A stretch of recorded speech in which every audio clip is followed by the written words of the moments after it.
অনেক কম বয়সী মহিলারা অল্প বয়সে হার্টের রোগী হয়ে গেছে, অল্প বয়সে ডায়াবেটিসের রোগী হয়ে গেছে, কারণ তাদের কোনো সুখ শান্তি নাই। স্বামীরা শুধু দুনিয়া নিয়ে ব্যস্ত, দুনিয়া নিয়ে ব্যস্ত, বিবিকে দেওয়ার মতো কোনো টাইম নাই। এটা ইসলাম নয়। আজকের দিনের পৃথিবী যতই আধুনিক হোক, ১৫০০ বছর আগে আমার নবী এর চেয়ে আরো আধুনিক ছিলেন। আজকের কোন স্বামী স্ত্রীকে নিয়ে কি একটা দৌড়াদৌড়ি দিছে?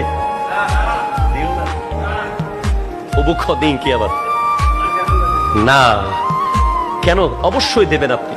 আপনি কক্সবাজার যান, বিচের এক পাশে চলে যান, যেখানে লোকজন নাই, একা খালি মাঠ, আপনি আপনার বিবিকে নিয়ে সময় পাস করেন। সুবহানাল্লাহ জোরে বলেন। আপনি মাঝে মাঝে তাকে রাঙ্গামাটি নিয়ে দেখান আল্লাহর নিদর্শন, মাঝে মাঝে তাকে নিসর্গ পট হাউসে নিয়ে যান, মাঝে মাঝে সুযোগ পেলে তাকে ভারত নিয়ে যান, মাঝে মাঝে দিল্লি নিয়ে যান। আবার যদি বেশি সুযোগ পান, আল্লাহ কবুল